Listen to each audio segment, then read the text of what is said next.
To go to college or not to go to college? That is the question that every aspiring pilot is going to struggle with at one point in their career.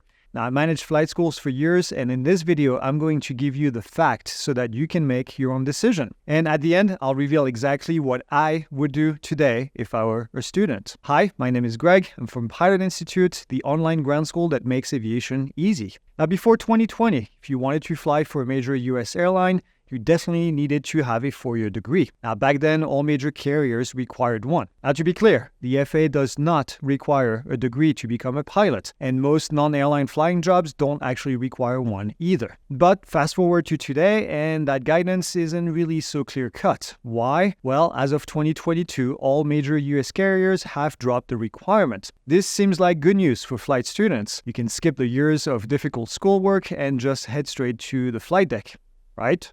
Not so fast. Yes, technically you don't need a degree to make it to the majors, but is it still a good idea to get one? Let's find out by answering a few questions. To begin with, why did the airlines drop the requirement in the first place? Well, now that the public is flying again after 2020, carriers are scrambling to fill empty cockpit seats. To entice new pilots, they introduced sign-on bonuses, better pay, and eliminated the degree requirement. Keep in mind, flying for one of the carrier like Republic or Endeavor, which is one of the smaller operators that often serves as the pilot's first airline job, actually does not require a degree and never did require a degree. So is there any reason to actually get one? Well, it can still help you get hired. When competing for jobs with hundreds and thousands of other pilots, you need all the help that you can get in order to stand out. Now, this might not matter as much when airlines are hiring at full throttle, like they have been for the last few years.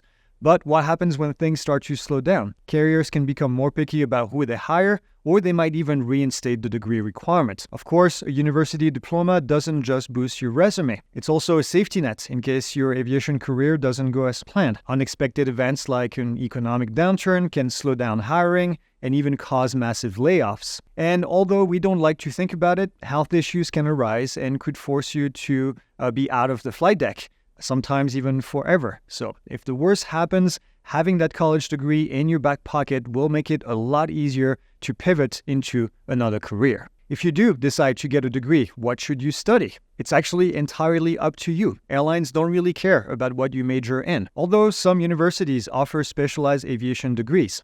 They combine a larger Part 141 flight schools with a curriculum that's tailored for professional pilots. Generally, aviation students graduate with a BS or a BA, and then also with their flight instructor certificate. It may seem like a no-brainer for aspiring airline pilots to take this pathway, but there are a few things to consider first. Advocates for non-aviation degrees argue that you should major in something entirely unrelated to flying. Their advice is to pick a subject with a completely separate career path that you would potentially enjoy if you weren't flying an airplane. And if you take that route, you can fly full-time while studying. It generally takes the pilots about 4 to 6 years to move from the regional all the way to the majors, so that'll give you plenty of time to study. And of course, college isn't the right choice for everyone, and you're not automatically a worse pilot if you decide not to attend.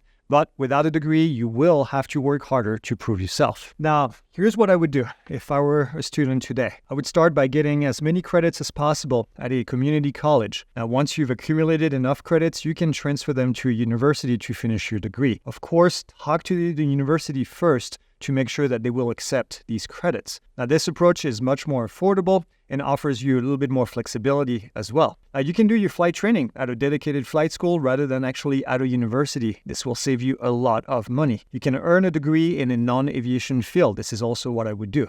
Now, bonus point, if you do the flight training first, get hired at maybe a regional, and then finish your online degree while you are working at the regional and already making money. Now, this allows you to get a degree, save money, fly while you're studying, and have a solid plan B with a degree in case something happens in your career. Now, if you're about to start flight training, you probably have a lot of questions. To see how to become a pilot, check out this video right here with a step-by-step guide. And thanks for watching, and we'll see you in the next one.